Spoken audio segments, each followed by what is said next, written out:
Hi you guys, I'm Claire Stewart, registered dietitian with Thrival Nutrition, and I'm here today to teach you guys about at-home fermenting. And today specifically we're going to make sauerkraut. So sauerkraut is fermented cabbage. Today we're using a green cabbage. You can also use a beautiful purple cabbage like this. And fermentation is when food ferments in its own juices and it develops probiotics, beneficial bacteria, which aid in our own digestive and gut health. This also benefits our immunity, as 80% of our immune system actually resides in the gut. So let's get started and we'll talk as we go. We're gonna start off with chopping cabbage. So I've already chopped this beautiful cabbage here to make it quicker and easier. So we start by putting the cabbage in a big bowl. So fermenting at home is so easy. All you need is the vegetable that you're fermenting. So in this case, a cabbage, a big bowl, a knife or a mandolin. Here's the mandolin I use to shred it. You can also use a big knife. And then a glass jar and some salt. So you're gonna place all of the cabbage in here. And then I'm gonna add 2 tablespoons of salt. So here I'm using pink Himalayan salt. You can use sea salt, you can use iodized salt. I prefer Himalayan or sea salt because of the benefits. It's very high in minerals and nutrients, much more than bleached iodized table salt. So you're gonna mix all the salt in, and then you're gonna start to massage the cabbage. So when you massage the cabbage, the water that's naturally in the cabbage starts to come out. And these juices that come out are what are going to cover the cabbage when it's in the jar and help it ferment. And so through this fermentation process, right, it's developing these probiotics, these amazing beneficial microbes and good bacteria to support our gut health, our immune system. And you can do this with other vegetables too, right? You can use carrots, you can use cucumbers to make fermented pickles, beets. You can use all sorts of things. And then there's other at-home ferments that you can make as well. There's yogurt, kombucha, kefir, so all sorts of things. Vegetables are probably the easiest because you don't need a starter culture. They just need their own juices, and vegetables naturally have the lactobacillus bacteria in and on them. And this is what ferments and creates those microbes to proliferate throughout the process. So I'm massaging it, all of its juices are coming out. If you guys can see, when you squeeze it, all the juice comes out right there. So that's what's gonna cover this cabbage.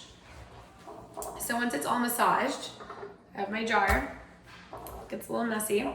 So I'll place the massaged cabbage into my jar.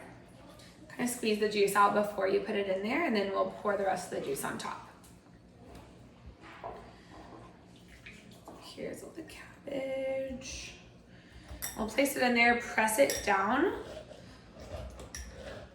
so it's all compacted. And then I'm gonna use this extra juice and pour it over so that it covers the top of the fermentation. So as you can see, it's covered in its own juices.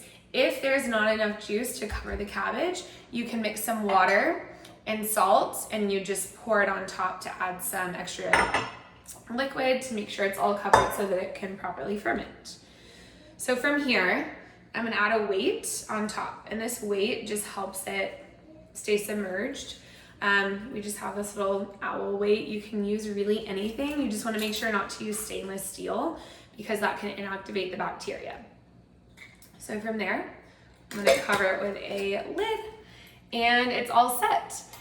So I'm gonna leave this on my counter for 7 to 14 days. The time depends on the temperature of your home, really, and that's how fast or long it'll take to ferment, dependent upon the temperature. So I usually taste test it around 10 days, see how strong it is. I usually let it go to about 14 days because I like mine a little stronger, but if it tastes pretty pungent and strong to you around the 7 to 10 day mark, you can take the weight off, seal it with the jar again, and then just put it in the refrigerator. And there you have it. That's your sauerkraut. It's so easy. One of the simplest, cheapest at-home ferments that you can possibly make. And it doesn't go bad really. It stays good indefinitely. They say around 6 to 8 months is the limit for the time you should eat it in, but I usually eat mine by about the 2-week mark. So I like to add this to salads. You can eat it with some crackers. You can add it to the side of your meal, to some eggs, or just straight up take a spoonful of it if you feel like your gut health is off. It's amazing for getting your digestive system back on track, improving your immune system, and just amazing for overall health, and much easier and cheaper than buying probiotic pills and supplements and all of that stuff. It's your at-home natural source of probiotics.